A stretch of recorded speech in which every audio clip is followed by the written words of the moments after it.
کودک نوزاد اگر وفات کند خیر صدقه از نامش جایز است؟ سوال اولشان. بله خیر کند اجازت است، ولی انشالله کودکایی که حالی به بلاغت نرسیدند انشالله آنها گناه نکردند و الله سبحانه و تعالی به گناهی نکرده آنها را جزا نمیدهد.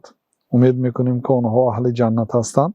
ولی خیر کندن عملی فرضی ندارد. یگان عملی فرضی بالای پدری کودکی وفات کرده واجب می شود؟ نه، نسبتی بعدی گذشتناشون نسبتی فرزند گذشته یعنی نامی صالح ماندن. بعضی علما میگن که مادامی که در شکم مادرش که 4 ماه شده بطون شد 120 روزه که گذشت کودک الکی برای جان داده شده است. مادامی که جان داده شده است بعدی همان اگر از دنیا گذرد خواه در شکم مادر خواه بعدی به دنیا آمدن، البته او نام دارد خواه بعدی به دنیا آمدن، اما اگر حال به دنیا نآمده باشد نام ماندن، عقیقه کردن، شستن و کفن کردن، دفن کردن، جنازه خواندن، یعنی این واجبا باقی میماند چون که او حکمی آدم زنده را دارد. همین عمل ها را که اجرا کرد برده دفن کرد در قبرستان مسلمان ها همه فرض هایی که در بالا اشاره کردیم اجرا کنند، دیگر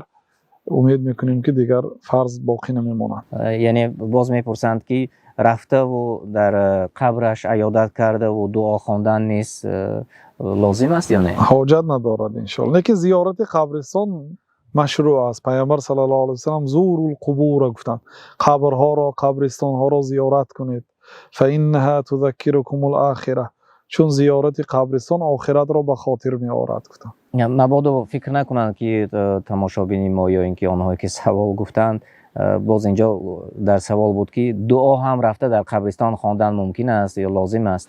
دعا دیگر مسئله است، زیارت مشروع است.